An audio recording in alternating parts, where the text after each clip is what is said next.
Do you want to improve your classroom management? Do you want to increase student engagement? How about amplifying student success? If these are things you're wanting to do, you've come to the right place. Welcome to Things That Work. It's that time of year, the end. That's right, we're out of school, I'm out of school, I've packed everything away in the garage. I'm pretty sure I'm going to let you see that later. I'd let you see it last year. It's pretty interesting in there right now, but that's another time. Now is the time for reflection.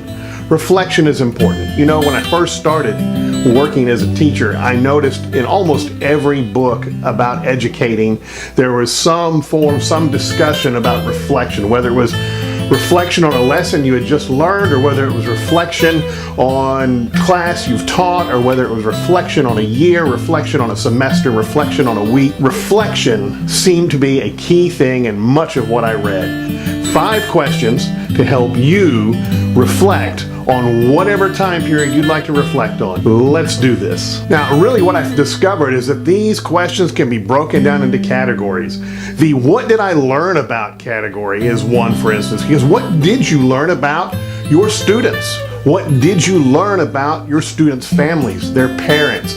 What did you learn about your school, your administration? What did you learn about your colleagues? And also, just as important, what have you learned about yourself? And you will be amazed, because to continue to grow as an educator, we must continue to learn. We are all lifelong learners, and that's why we're here. So, second part, accomplishments. What were some things that were accomplished by you this year? And not just by you, what were some things that were accomplished by your students? What were things that were accomplished by the school as a whole? And what were some things accomplished by students and their families? So I encourage you to try to evaluate what they have accomplished together. Also, what you have accomplished with them. Accomplishments are key. Acknowledge them and celebrate them. Question number 3. What are some of the things that you will be facing next year? What are some of the things that you will be looking at dealing with next year that might be challenging to you?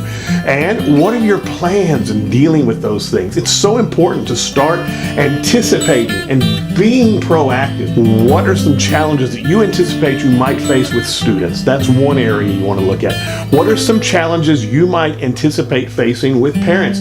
That's certainly another area you need to consider. And what are some challenges that you may face with your curriculum?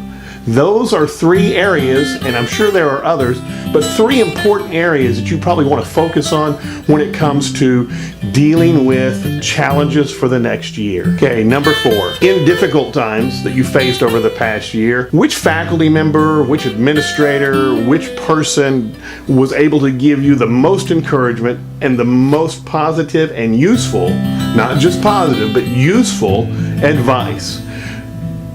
That is something you need to answer and something you need to reflect on, because the answer to that is a key to your future success. Actually, this final one is really 2 questions. What brought you hope this year? What brought you joy this year? So there are your questions, including a bonus question. There are your questions.